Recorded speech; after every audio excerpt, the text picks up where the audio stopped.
교재 282페이지예요. 유치권입니다.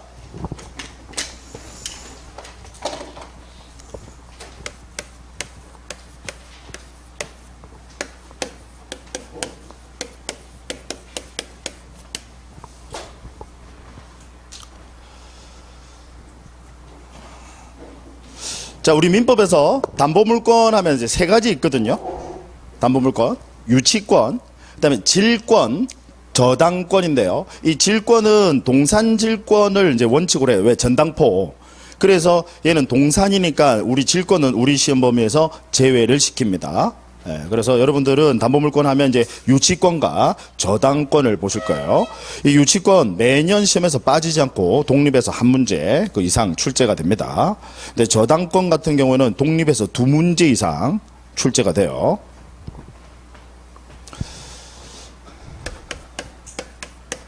자, 먼저 의미, 그 법적 성질을 한번 알아볼게요. 자, 사례를 통해서 설명을 합니다. 갑이라는 사람이 소유자인데요. X라는 부동산에 자, 을과 공사 계약을 체결합니다. 그래, 을이 이제 공사업자인 거죠. 그래서 얘가 공사 계약을 체결을 해서 이제 공사비 채권이 발생했어요. 요 계약 체결해서요, 이 채권이 발생했다 이 말이죠. 자, 그런데 이 갑이라는 사람이요, 이 공사금을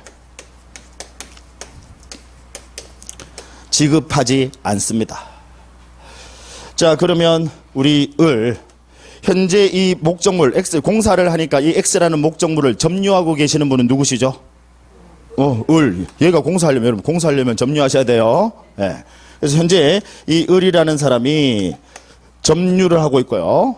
당연히 이때 이 점유는 공사 계약을 체결해서 지금 점유를 하는 거니까 얘는 적법한 점유입니까? 아니면 불법한 점유입니까? 적법한 점유죠. 그래서 현재 얘는 적법한 점유를 하고 있습니다. 자, 그러면 이 경우에 을은 이 X라는 부동산을 반환해 주실 필요가 있느냐? 없어요. 그래서 반환을 거부할 수 있습니다. 이걸 우리는 뭐라고 하냐면 유치권이라고 해요. 자, 유치권이라는 게 반환을 거부할 수 있는 권리, 그걸 우리는 유치권이라고 합니다. 자, 그럼 여기서 중요한 것은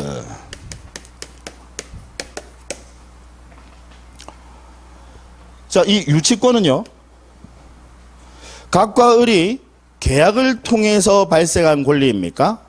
아니면 법률의 규정에 의해서 발생한 권리입니까?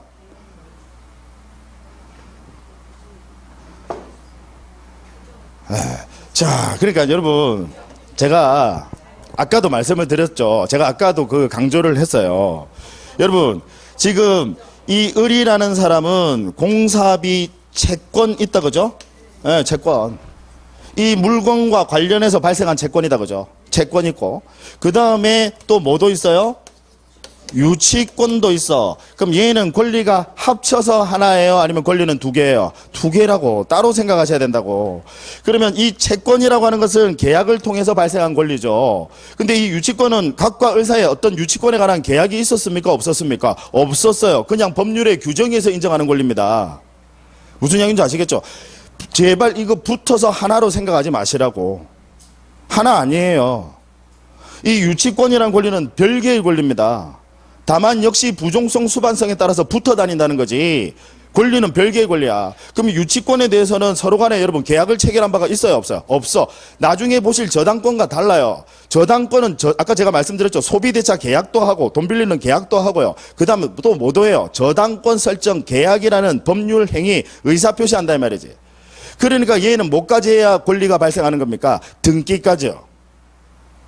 무슨 얘기인지 아시겠죠? 자, 그런데 이 유치권은요, 갑과 을 사이에 유치권에 대해서는 서로 간에 의사를 표시한 바가 있습니까? 없습니까? 없어요. 공사에 대해서만 계약 체결이죠. 유치권에 대해서는 의사표시를 한 바가 없어. 그런데 법에서, 법률의 규정에서 이 유치권이라는 권리를 인정하더라 이 말이지. 그래서 얘는, 이 유치권은요, 뭐라고 표현하느냐면 법정 담보 물건이다 라고 이렇게 표현합니다. 나중에 보실 저당권은 약정 담보 물건이고요, 계약을 통한 거다 이 말이죠. 그러니까 등기까지 해야 권리 취득해요. 따라서 얘는 법정 담보 물건이니까 법률에 규정해야 물권 변동이다, 그죠? 예, 따라서 얘는 등기해야 권리 취득하는 거예요, 아니면 등기하지 않더라도 권리 취득하는 거야? 등기하지 않더라도 권리를 취득한다. 법률의 규정에서 바로 유치권 인정하겠다 이 말이지. 자, 거기다가요, 여러분 우리 등기는요, 등기사항 법정주의입니다. 우리 등기법의 대원칙이에요. 무슨 이야기냐면 등기할 사항은 반드시 법에서 등기할 수 있다는 규정이 있는 것들만 등기해. 그래서 여러분들이 매매계약을 체결하시면서 여러 가지 막 특약을 합니다. 그럼 그런 특약들이, 모든 특약들이 전부 다 등기할 수 있는 겁니까? 없어요. 반드시 그 특약 중에서도 등기할 수 있다는 규정이 있는 것들만 등기할 수 있어. 그래서 대표적으로 뭐냐면 환매 특약, 파시면서 다시 돌려 사결하는 특약, 얘는 법에서 등기하도록 규정을 둡니다. 환매 특약은요. 또 공유물 분할 금지 특약, 이런 것들도 법에서 등기할 수 있다는 규정을 둬요. 그 다음 권리 소멸 특약, 얘도 규정을 둬. 특히 지금 제가 말씀드린 아까 환, 공, 권 세 가지입니다. 환매 특약, 공유물 분할 금지 특약, 권리 소멸 특약, 얘들은 특히 특약으로서 등기할 수 있다는 규정을 두고 있으면 물론이고 부기 등기한다라고 규정을 둡니다. 등기 형식도요. 등기사항 법정주의, 그거 잊어버리시면 안 돼요. 등기할 수 있다는 규정이 있는 것들만 등기하는 거야. 자, 그런데 우리 이 유치권은요, 등기할 수 있다는 규정 자체를 안 둬요. 따라서 얘는 등기할 수 있습니까? 없습니까? 없어요.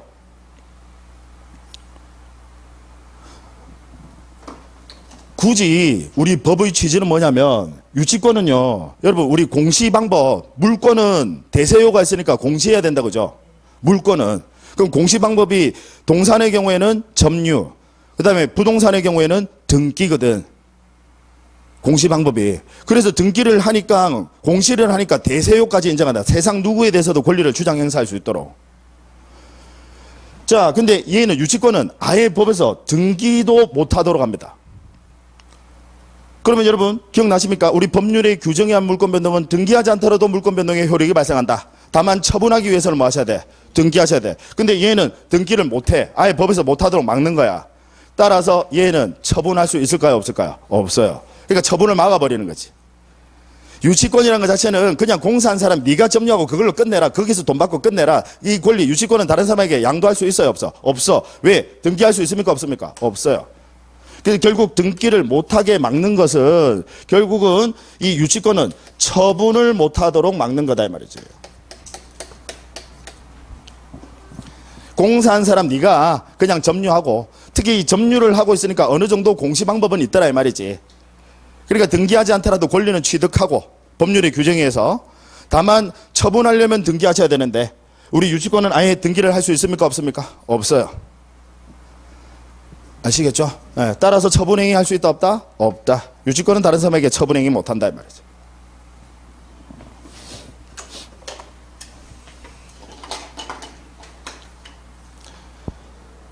자, 그 다음에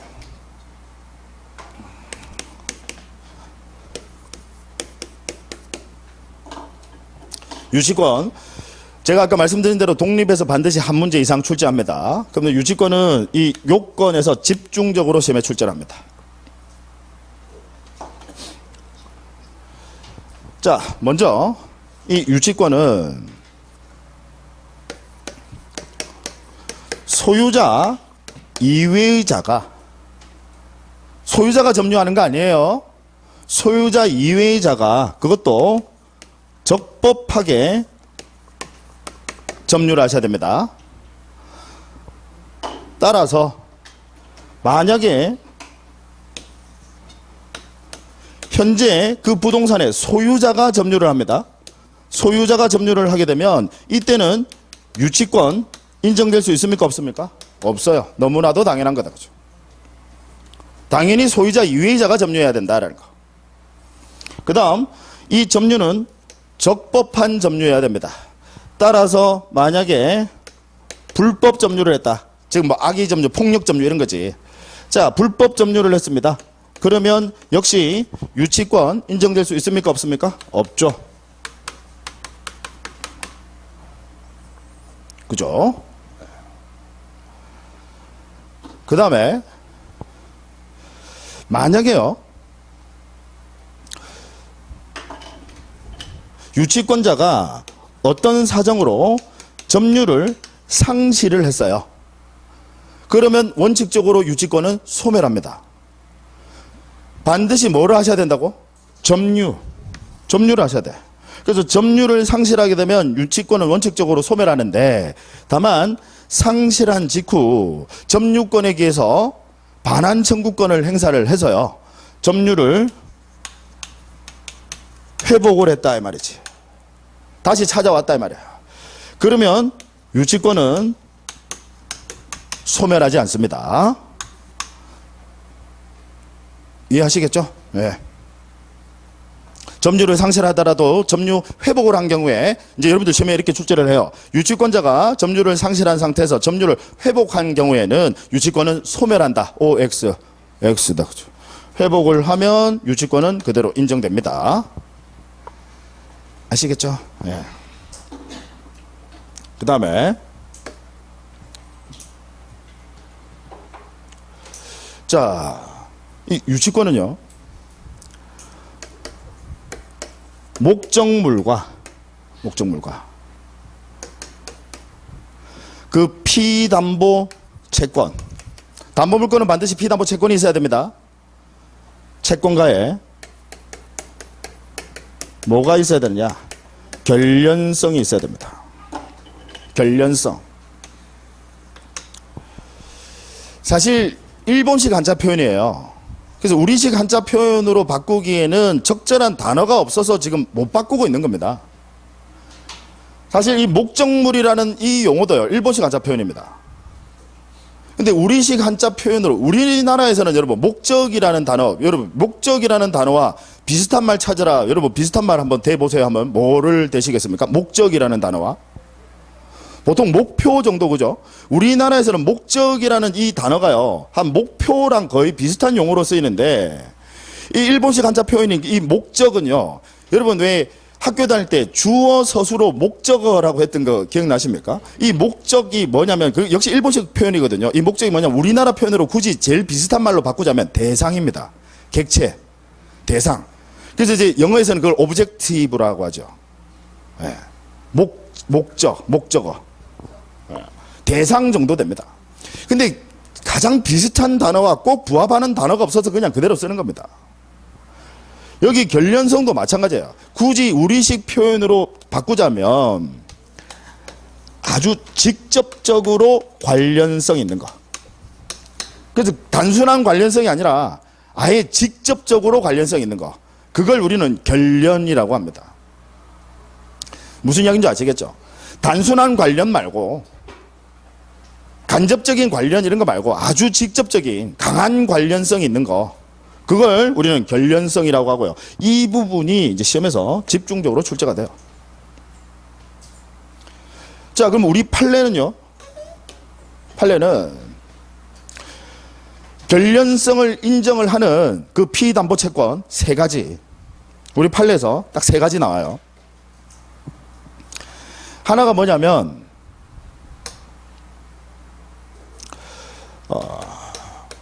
공사비 또는 뭐 수리비 또는 치료비. 얘들은 그 물건에 직접적으로 비용 들어갔다 이 말이지.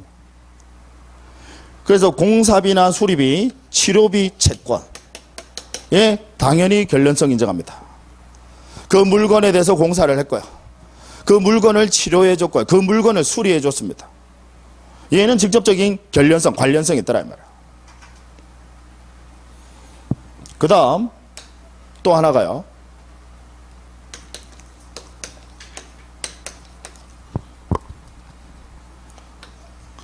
그 목적물로 인한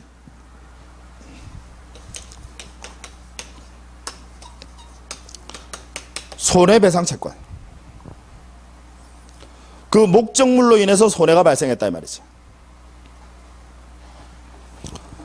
가령 예를 들자면 옆집에 개가 있는데요. 개가 목줄이 풀린 거야. 우리 집에 들어왔어요. 나를 그냥 꽉 물어버렸네. 손해가 발생했습니다. 누구 때문에요? 개 때문에요. 그러면 그 개를 그 개의 주인이요, 저한테 치료비 주기 전까지는 저는 개 돌려줄 필요 있습니까? 없습니까? 없어요. 그 목적물로 인해서 발생한 손해배상 채권. 아시겠죠? 채무불이행으로 인한 손해배상 채권 이런 건 안 돼요. 그 목적물로 인해서 발생한 손해배상 채권. 그래서 개가 물은 거 생각하세요. 네. 그 다음 가장 중요한 게요,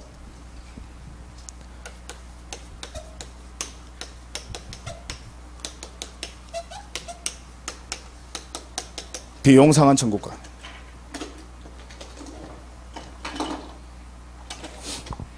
비용상환 청구권.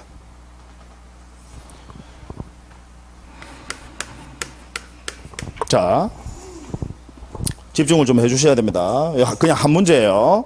네.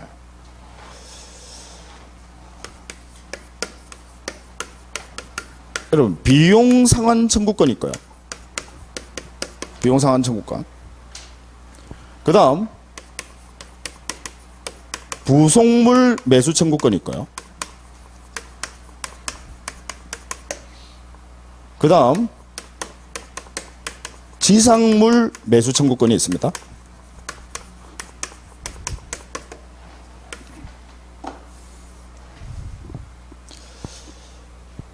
구별을 하셔야 돼요.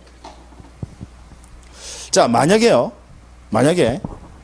어떤 건물이 있는데 그 건물을 점유하고 계신 분이, 소유자는 따로 있고 그 건물을 점유하고 계신 분이 건물에다가 시멘트를 좀 갖다 부었어요.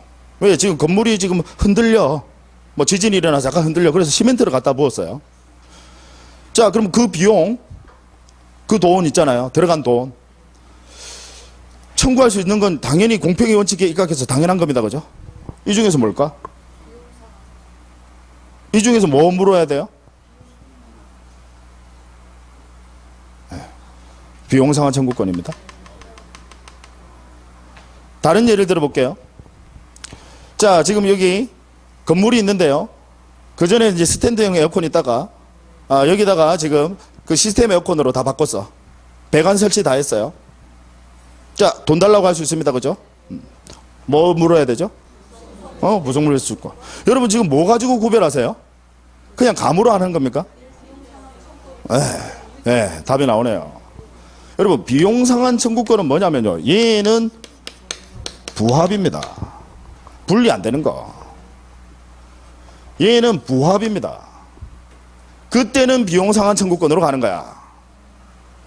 여러분, 시멘트 갖다 보면 분리돼요, 안 돼요? 안 돼요. 그때는 비용상환 청구로 가는 거예요.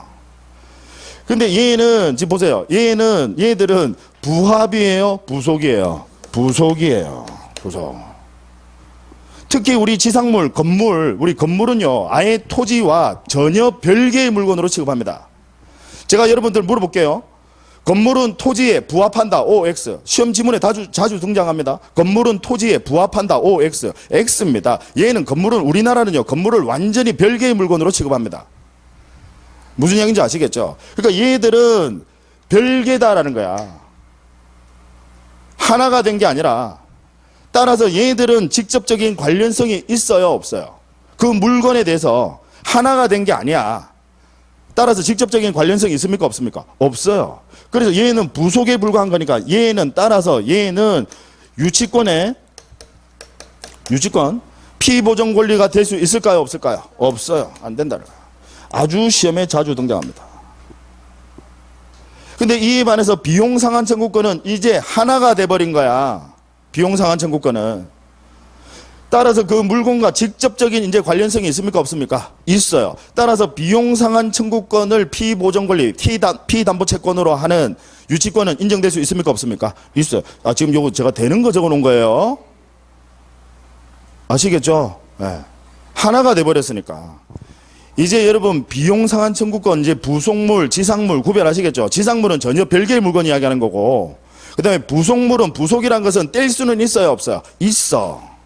근데 이에 반해서 아예 부합물, 얘는 비용으로 가는 거라고. 비용상한 청구. 아시겠죠? 네. 그래서 비용상한 청구권은, 우리 비용상한 청구권을 이 유치권의 피담보채권이 될 수 있습니까? 없습니까? 있어요. 그래서 우리 판례가 인정하는 거 요 세 가지. 요 세 가지. 독립해서 한 문제로 시험에 나오기도 합니다. 네.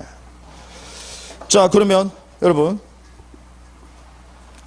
이해를 잘 하셨는지 또 물어봅니다.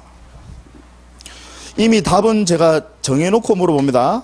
요 세 가지 판례가 인정하는 거. 네. 자, 임차인의 보증금 반환 청구권. 자, 얘는 이 목적물과의 직접적인 관련성이 있습니까? 아니죠. 이 보증금 반환 청구권은 임대차 계약을 통해서 나온 권리야. 임대차 계약을 하면서 얘가 보증금까지 주는 계약을 했단 말이지.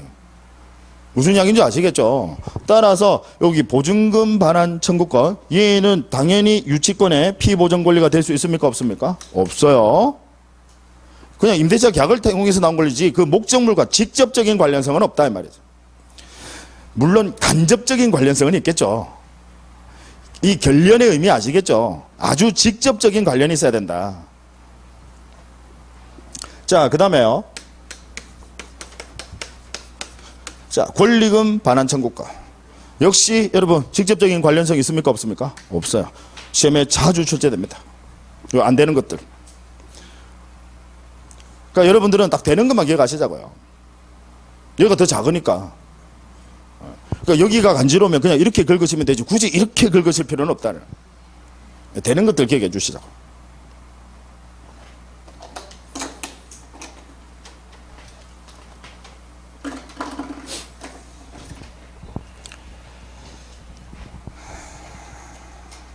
자, 됐고요.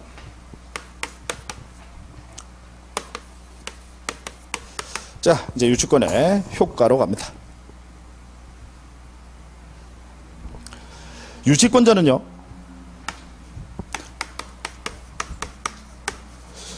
요거 생각보다 우리 수험생분들이, 제 이제 경험으로는 이 수험생분들이 요거 생각보다 많이 틀리시더라고.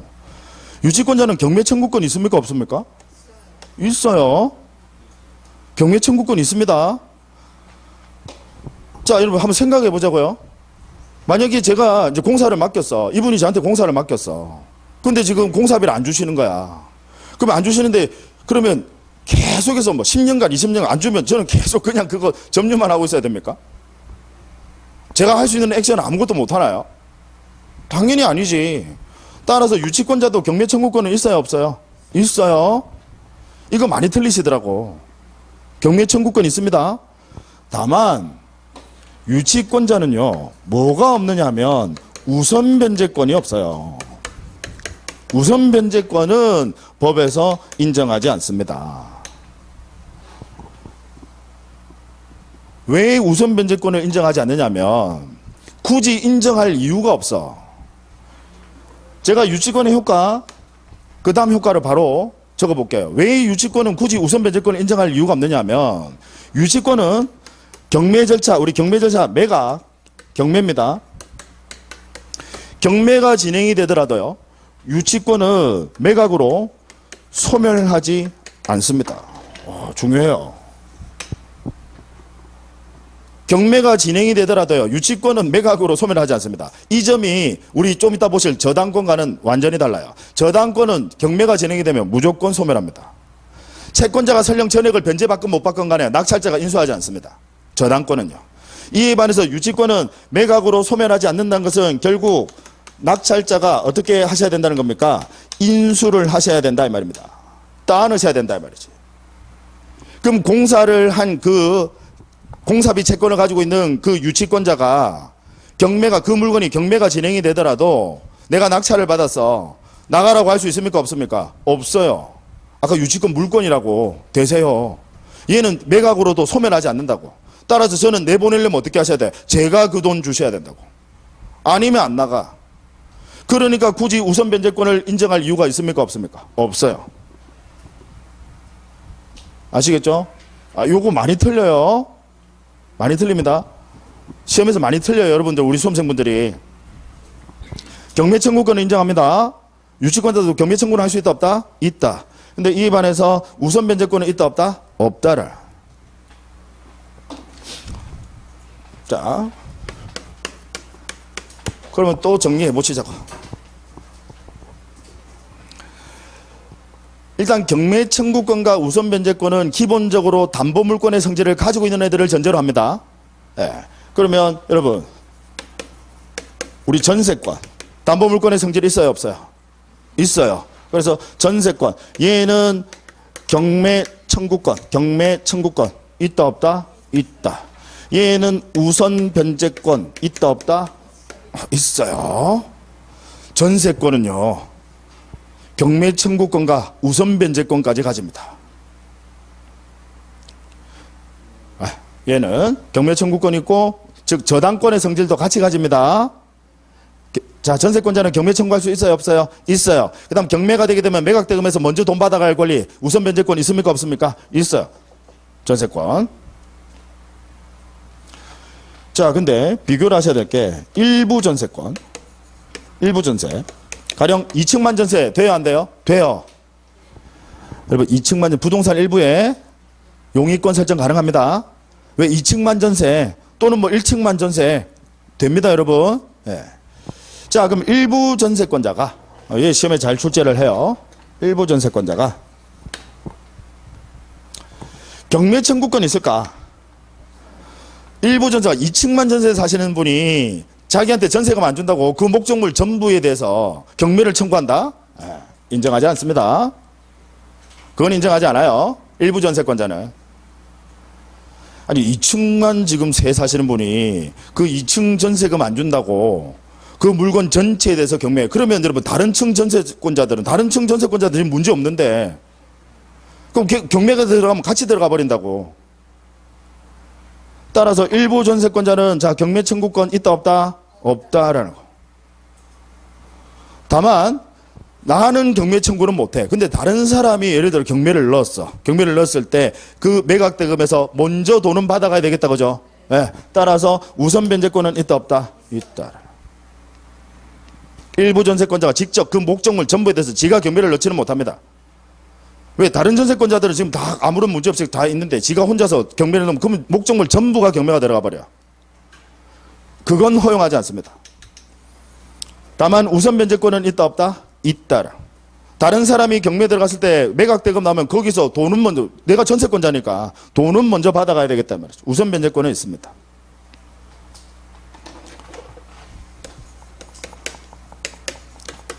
유치권 이미 했다, 그죠? 자, 유치권은 경매 청구권 있습니까 없습니까? 있어요. 다만 우선 변제권은 있다 없다? 없다라는 거. 우선 변제권 없어. 따라서 얘는 우선 변제권이 없으니까 물상대위 할 수 있습니까 없습니까? 없다라는 거. 이제 물상대위가 뭔지 아시죠? 우선 변제권을 가지고 있는 자가 목적물의 멸실이나 훼손, 수용으로 인해서 발생한 그 금전, 기타 물건에 대해서 먼저 돈을 가져갈 수 있는 권리, 그걸 우리는 물상대위라고 합니다. 그 물상대위는 뭐를 전제로 한다는 거? 우선 변제권이 있음을 전제로 합니다. 따라서 유치권은 우선 변제권 없어. 그럼 이제 하나, 저당권은 경매 청구권 있습니까 없습니까? 있어요. 우선 변제권도 있습니까 없습니까? 있어요. 한꺼번에 같이 정리해 주시자고요.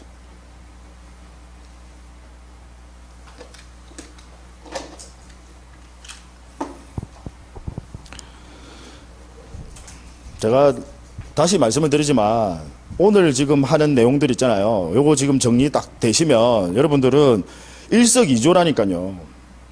민법 점수도 올라가지만 이 등기법 점수까지 같이 올라가요. 일석이조예요. 그 다음, 여러분들은 지금 뭐 공부하고 계시는 중이에요? 뭐 유치권의 효과에 대해서 공부하고 계시는 중입니다. 공부하다 보면 지금 뭘 하는지 지금 여기 벌써 저당권 들어갔나? 지금 여기 뭐 저당권 나오고 하니까. 잠깐 졸다 보면 지금 순간 막 길을 잃어버립니다. 자, 유치권자는요, 점유를 합니까? 하지 않습니까? 해요. 점유는 하지. 점유를 상실하면 유치권 소멸 한다니까. 그죠? 다만 회복했을 때는 소멸하지는 않지만, 당연히 점유합니다. 따라서 점유를 하니까 점유하는 동안에 지가 비용이 들어갈 수도 있겠다. 그죠? 예. 따라서 유치권자는 비용 상한 청구권을 가지는데 필요비 유익비가 있어요. 필요비 유익비. 자, 유치권자는 여러분 점유를 해요. 점유는 하지만 지가 사용 수익은 할 수 있습니까? 없습니까? 없어요. 오로지 그 점유물의 보존을 위한 그 사용을 제외한 적극적인 사용 수익은 못해요. 유치권자가. 그 물건을 지가 함부로 쓰는 거, 빌려주는 거, 여러분 수익이라는 게 뭐냐면 임대준다 이 말이야. 돼요, 안 돼요? 안 돼. 따라서 점유는 하지만 사용 수익을 못해. 배타적인 권리를 가지는 거 아니다, 그죠? 그렇잖아요. 예. 따라서 얘는 필요비도 상환 청구할 수 있을까 없을까? 있지. 유익비도 상환 청구할 수 있을까 없을까? 있죠. 예. 그래서 비용 상환 청구권, 유치권자도 비용 상환 청구권 가집니다. 점유하니까. 다만 유치권자는 사용 수익을 할 수 있는 권능까지는 없어. 그러니까 얘는 필요비도 상환 청구할 수 있더라. 필요비도. 사용 수익을 하지는 못하니까. 그 다음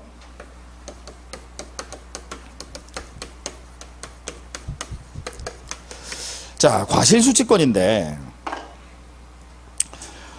일단 유치권자도 과실수취권은 있긴 있습니다. 있기는 있는데 얘는 일반적인 과실수취권이랑은 좀 달라요. 과실하면 이제 예를 들어서 자, 이분이 소를 키우시는데요. 저한테 소를 맡겨서 제가 치료해달라고. 제가 이제 수의사예요. 그래서 내가 소를 치료를 해줬어. 치료를 했는데 이분이 치료비를 안 주시는 거야. 그럼 저는 유치권 인정된다, 그죠? 서로 간에 아무런 계약관계 없더라도 유치권 인정돼. 그 이분은 치료비 안 주면 저한테 돌려달라고 못해. 돌려달라고 해도 저는 반환을 거부할 수 있다고. 근데 제가 점유하고 있는 동안 소가 새끼를 낳았어. 소가 새끼를 낳았어. 그 애는 뭐라고 해요? 아니, 송아지. 과실. 자, 과실을 아무런 대가 관계 없이 그냥 지가 가져가는 게 아니라, 그러니까 유치권에서 과실 수취권의 의미는 오해하시면 안 돼요. 그냥 아무런 대가 관계 없이 가져간다는 게 아니라 자신의 변제에 충당한다 이 말입니다. 그 과실을 가지고, 즉 송아지 팔아가지고 자기 변제에 충당한다 이 말이야. 오해하시면 안 돼요. 그냥 대가 관계 없이 무조건 과실 가져간다 그 의미가 아니라 얘는 과실 수취권이 있다는 것은 자신의 변제에 충당할 수 있다 이 말이지. 자, 그러면 이자가 있고요. 원본이 있을 거야. 가령 예를 들어서 빌린 돈이 300만 원이야. 원본이. 근데 얘가 이자가 밀렸어. 가령 이자가 지금 50만 원이에요. 근데 지금 송아지를 낳은 거야. 그래서 이 송아지, 즉 과실을 팔았더니 얘가 100만 원이더라.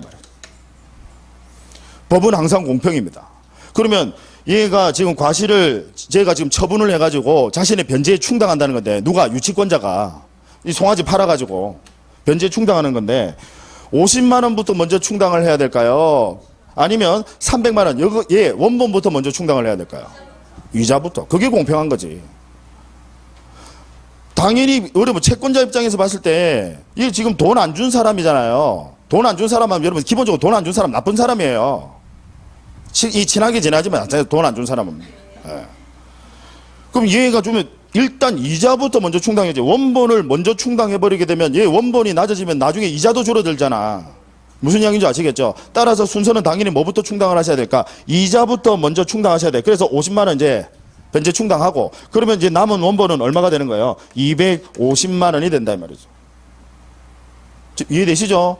자, 따라서 변제 충당의 순서는 뭐부터 하셔야 된다? 이자부터 하시고 그 다음에 뭐 하시라? 원본에 변제 충당하시라. 그게 공평한 거다.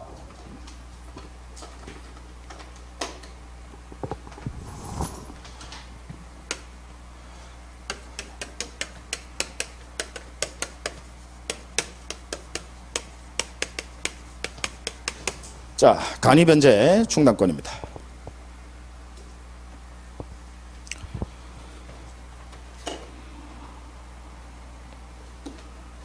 자, 이건 무슨 이야기냐면 가령 한 집을 공사를 맡겼는데 한 집 가격이 한 1,000만 원 정도 돼요.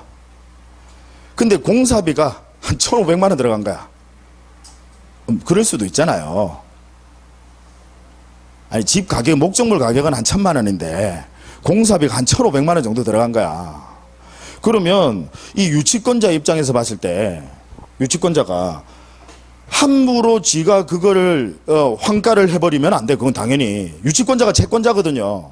그래서 이 유치권자는 법에서 이런 규정을 둡니다. 유치권자가 법원에다가 누구 통해서 해야 된다고? 법원에다가 청구를 하는 거예요.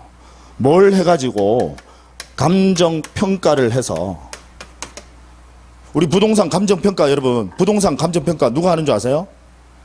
감정평가사라고 있습니다. 예. 가끔씩 우리 이제 공인중개사 시험 합격하신 분들이 제가 종종 자주 보는데 공인중개사 시험 합격하신 분들이 탄력받아가지고 약간 자신감이 이제 넘쳐있어. 뭐라도 세상 뭐라도 다 할 수 있을 것처럼. 예, 그러면서 뭐 감정평가사 공부하신다고 그렇게 하시는 분이 있으신데 생각보다 어렵습니다. 예. 특히 감정평가사는 1차 시험은 비교적 쉬운데 2차 시험이 어려워요. 그리고 사실 감정평가사는 우리 길과는 전혀 다른 길로 가는 겁니다. 우리 공인중개사랑은 전혀 다른 길로 가는 거예요.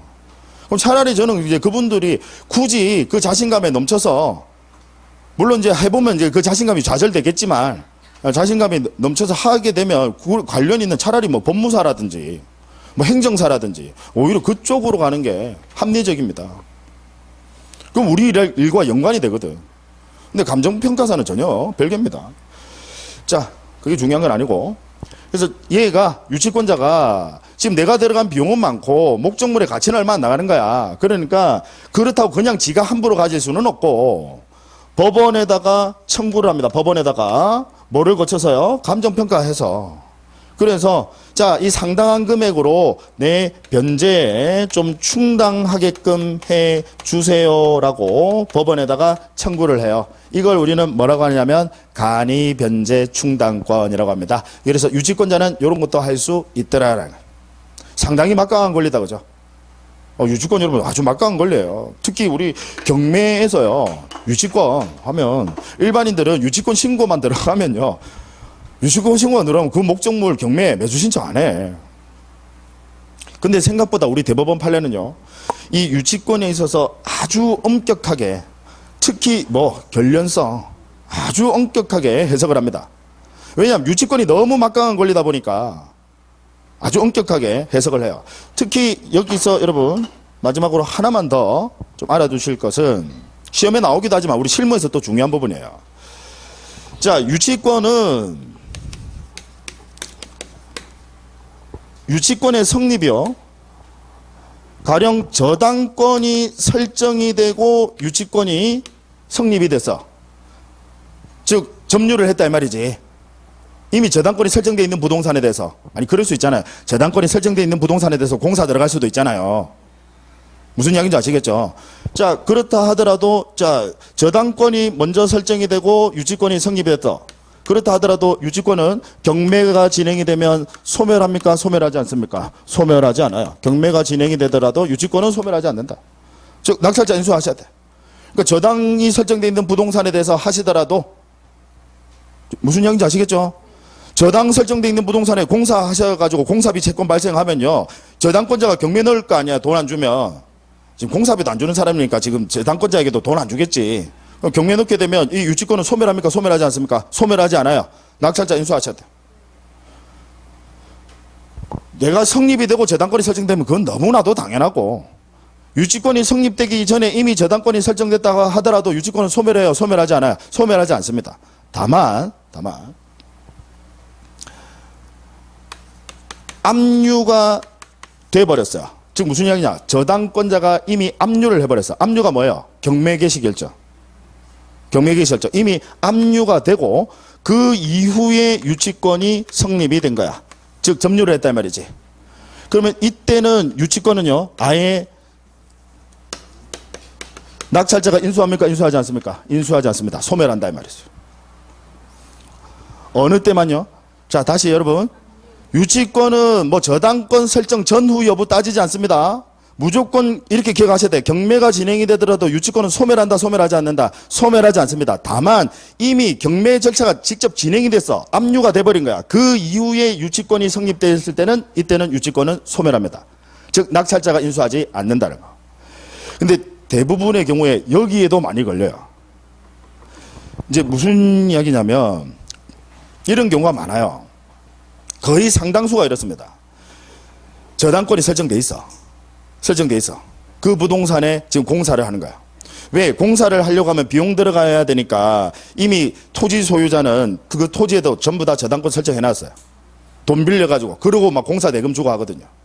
그러니까 이미 저당권이 먼저 설정돼 있는 부동산에 대해서 이제 공사가 들어갔어요. 공사가 들어가고, 그리고 공사가 끝났어. 끝나고 공사업자들이 빠져나가 버려요. 왜냐하면 그 소유자가 돈을 다 안 줬다 하더라도 이제 소유자가 나중에 내가 이 영업 개시를 하면 여기 세도 놓고 할 거니까 그러면 그 돈 받아서 나머지 공사 대금 줄 테니까 아직은 우호적인 관계거든. 그래서 공사업자들이 빠져나가는 경우 많아요. 그리고 왜 세도 놓고 보증금 받고 해야 이제 공사 대금 마지막 남은 공사 잔금 주거든. 그래서 빠져나가 버렸어. 근데 보니까 얘가 재정 상황이 안 좋아진 거야. 그 소유자가. 그러니까 유치권자가 이미 얘가 다른 채권자, 저당권자가 지금 경매를 넣어버렸는데, 경매를 넣었다는 건 이제 압류가 됐다 이 말입니다. 무슨 이야기인지 아시겠죠? 그 이후에 얘들이 점유하면서 유치권 행사 중 하면서 막 플래카드 걸고 한다고. 상당수가 그래요. 그럼 유치권, 이 경우에는 유치권은 소멸됩니까? 소멸되지 않습니까? 소멸해요. 경매 절차 진행되면 얘는 소멸해요. 얘는 낙찰자가 인수하는 거 아니라고. 무슨 이야기인지 아시겠죠? 그러니까 다시 한번 정리를 하면, 경매 절차가 진행이 되더라도 유치권은 원칙적으로 소멸한다, 소멸하지 않는다, 소멸하지 않는다. 다만 압류 후에 유치권이 성립이 됐다 이 말이지. 압류 후에 점유를 해서. 그러면 이때는 소멸한다, 소멸하지 않는다, 소멸한다. 얘만. 아시겠죠? 네. 자, 여기까지 하시고요. 잠깐 쉬었다 하도록 할게요. 네, 잠깐 쉬겠습니다.